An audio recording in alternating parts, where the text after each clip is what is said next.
हैदर नकवी, आपने बहस हमारी सुन ली, ये सियासत के ऊपर हम जरूर बहस करेंगे, लेकिन वो जो बात कर रहे थे ना जो है बुखारी साहब के बदकिस्मती है, खुशी मनाते हैं, हालांकि खुशी का मुकाम नहीं है। जब आप जाहिर है आपकी मुल्की मैशत जब खत्म हो जाती है तो आप फिर भी IMF के पास जाते हैं, तो ये कब तक हम खुशियां मनाते रहेंगे? हमारे हुक्मरान कब तक ये समझेंगे? आप समझाते क्यों नहीं इन्हें? ये देखें, जब तक करते रहेंगे, जब तक ये अपने खर्चे खत्म नहीं करेंगे, इनको अपने खर्चे खत्म करना बहुत जरूरी है।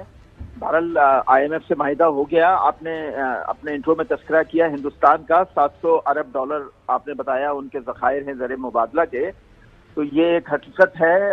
लेकिन इसके साथ इस हकीकत के पीछे भी एक हकीकत है हिंदुस्तान की, जिसको दुनिया के लिए जानना बहुत जरूरी है।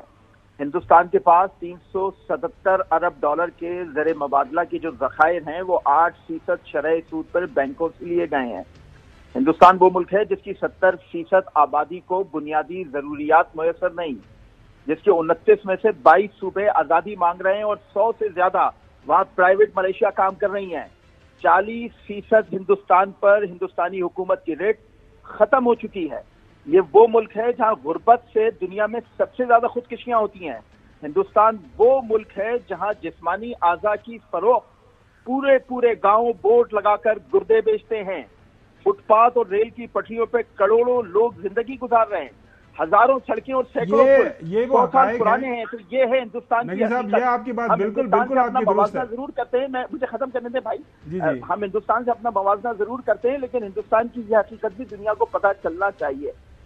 दुनिया को सबको पता है। हम मैशत के हवाले से बात कर रहे हैं। देखें, चाइना हमारा सबसे करीबी, देखें जो आवाम का हाल होता है ये खराब मैशत देखें दुनिया में हमारी जो सबसे ज्यादा जिसके साथ तल्लुक वास्ता है चाइना के साथ है। हमारी उनके साथ जो इम्पोर्ट एक्सपोर्ट आपको पता है कितनी है, वो 1 बिलियन के इर्द घूम रही है। और इंडिया के साथ उनकी 130 बिलियन उनके साथ है। मैं मैशत की बात कर रहा हूँ। हमें मैशत को संभालना है, मुल्क को एक्सपोर्ट्स बढ़ानी है, उसके ऊपर बात करें। चले अगली स्टोरी की तरफ। हाँ जी, प्लीज श्योर। देखिए, मैं तो ये बात करना चाह रहा हूं कि जो कोशिश हुई कुछ हलकों की तरफ से, कुछ ऑनलाइन पटिशंस करने की कोशिश की, कोई IMF के दफ्तर के बाहर जाकर इफ्तार करने की कोशिश की गई और वहां पर जनाब नारेबाजी की गई कि किसी तरीके से ये जो स्टाफ लेवल एग्रीमेंट ना हो सके, तो लेकिन वो हो गया। और इसकी वजह से ये है कि पहले भी कोशिश की गई थी, माजी में भी, पाकिस्तान को जो है वो श्रीलंका बनाने की।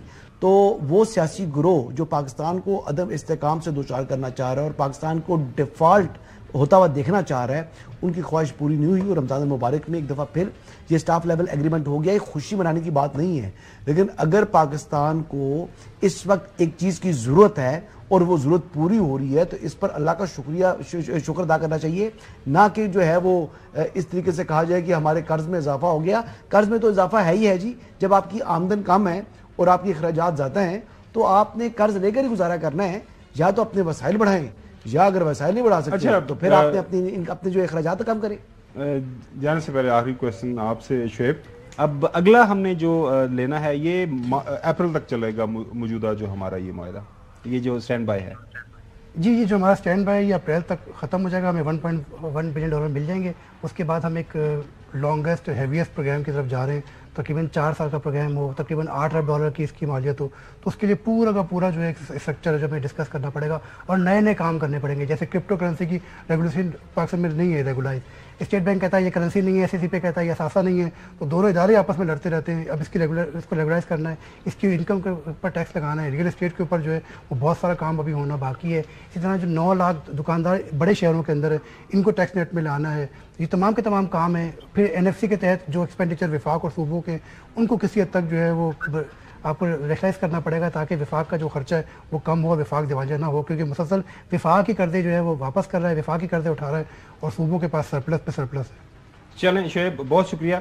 नाजरीन, अगली स्टोरी पे लेकिन उससे पहले एक छोटी सी ब्रेक। लेकिन ब्रेक पे जाने से पहले मैं एक छोटी सी बात जरूर करना चाहूँगा। देखें, ज़रूर इस वक्त जो पाकिस्तान के हालात वाक़यात है, आपने जो पाकिस्तान की जो सियासी तकसीम है, आपने वो थोड़ा सा उसका मुज़ाहरा हमारे शो में भी देख लिया होगा कि पाकिस्तान का जो सबसे बड़ा मसला इस वक्त मैशत का है।